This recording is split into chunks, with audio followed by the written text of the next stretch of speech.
You could then launch the missile by pulling the trigger or pressing the spacebar. To allow the seeker to self-track the target, press the cage-uncage button on your throttle or press C when you hear the lock tone. Once self-tracking, the seeker will automatically follow the target within its seeker field of regard. Before trying this though, let's first take a closer look at the AIM-9 format page on the left DDI. Press spacebar to continue.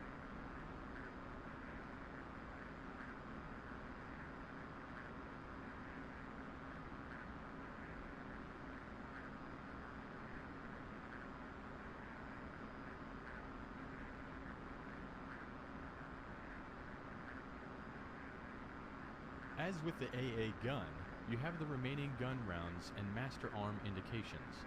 Along the wing form are indications for AIM-9 loading. 9L indicates stations with AIM-9L, and 9M indicates stations with AIM-9M. The selected station includes an SEL for selected below it. To cycle through AIM-9 stations, press the AIM-9 select switch on the weapon select switch, or press left shift S. This allows you to switch between AIM-9L and AIM-9M versions. When you are ready, press spacebar and I will unpause the lesson. You now have two MiG-29 drone targets ahead of you. Fly to place the reticle over one of them until you hear a higher pitched lock tone. You can either launch an AIM-9 now by pressing the trigger on the stick or spacebar on the keyboard, or initiate a self-track by pressing the cage Splash 1. Keep an eye on the second MiG-29 and follow it. We will use a radar-slaved track for that one. Follow the second drone. To lock up the second drone on radar, press up on the sensor select switch or press right alt and semicolon. This will place the radar in air combat maneuvering or ACM mode.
In this lesson, we'll explore employment of the Advanced Medium Range Air-to-Air Missile, or AMRAAM.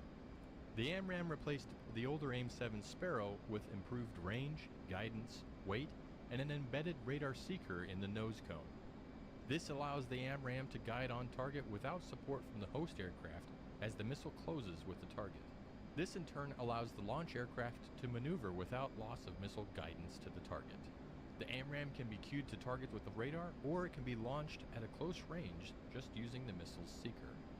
Deliveries of the AIM-120B began in 1994 and replaced the AIM-120A. The AIM-120C was fielded in 1996 and has clipped wings to support internal storage, improved target detection, and greater range. As with all air-to-air missiles, engagement range is highly dependent on engagement aspect, launch altitude, and launch speed. You will see much greater launch distances at 30,000 feet on a closing target than 5,000 feet on a receding target. I currently have the lesson paused. To select the AMRAM, press right on the weapon select switch or press left shift and D. Do this. Let's first take a look at the AMRAM format page on the left DDI. In the top left corner of the DDI, at push button 6, is the size selection. By pressing on the push button, you have selections to set weapon fusing size to small, medium, and large sized targets.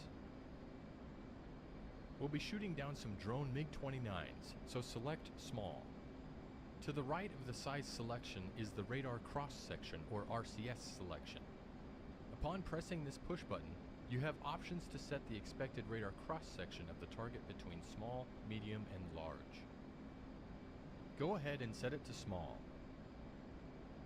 Along the right side of the DDI at push button 13 is the step push button.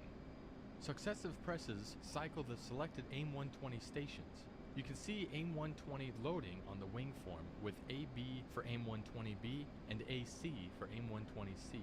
The selected rail stations include the SEL indicator and dual rail stations with indications for right and left rail on the station.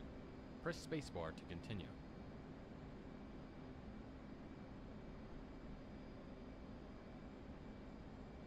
When we selected the AIM-120, we also set the radar on the right DDI to the AIM-120 default settings.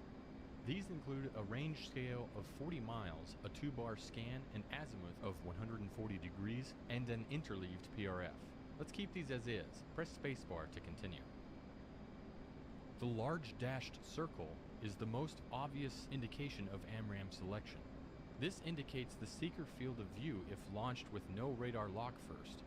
This is termed Mad Dog launch, and the AMRAM will lock on to intercept the first target it detects within the dashed reticle area out to 10 miles. Below the dashed reticle is the designation for the selected weapon, AB for AIM-120B and AC for AIM-120C.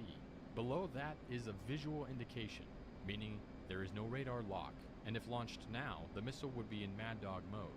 Press spacebar and I'll add some drone.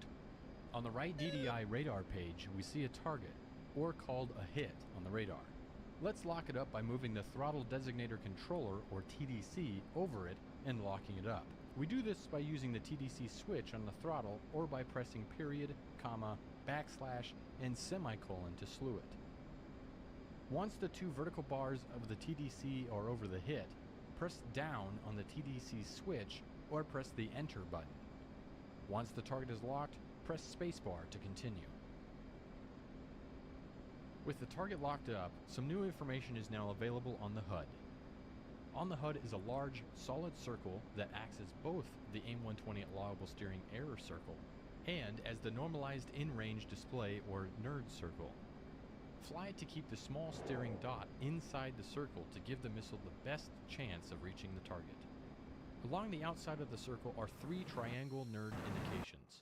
The one at 6 o'clock position is the missile maximum range, also called RMAX. Counterclockwise from it is the no escape range, also called RNE.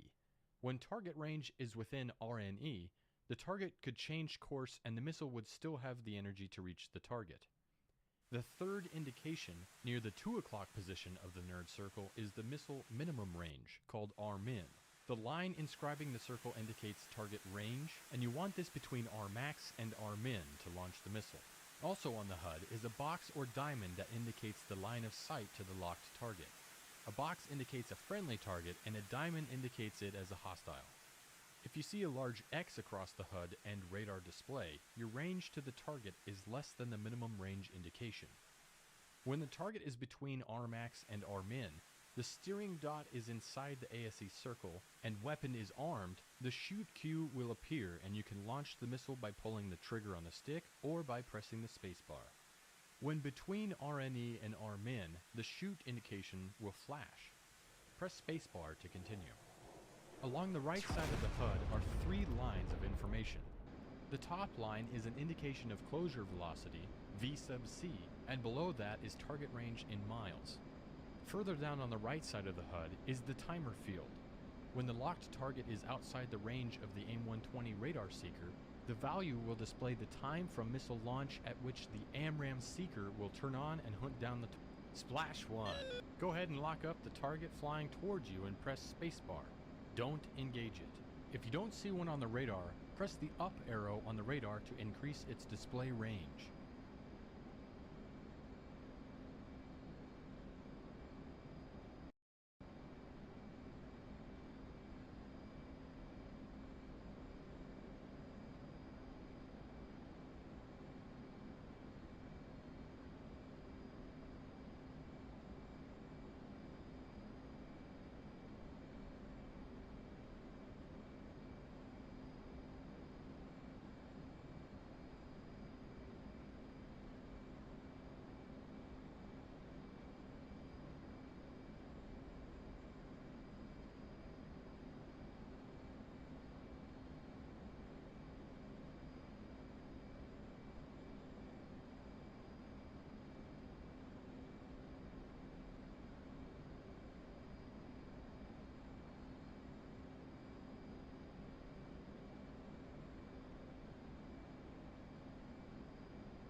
Take a look at the air-to-air radar format on the right DDI.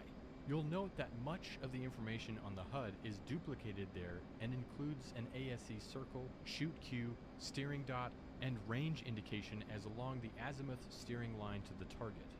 The locked target has the antenna azimuth line running through it and has its speed as Mach to the left and its altitude to the right. The Rmax, Rne, and Rmin are displayed along the antenna azimuth line. When the AMRAAM is launched, the triangular fly-out symbol appears on the azimuth steering line and travels to the target. Once the missile seeker is active, an A appears below the fly-out symbol. To break a lock, press the undesignated button on the stick or press S. Press spacebar to continue.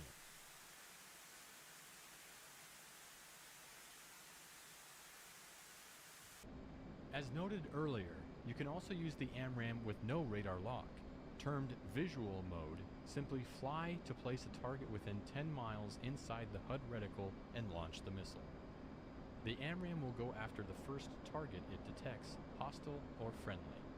Practice using the AIM-120 against the remaining drones and press escape when you wish to end the lesson.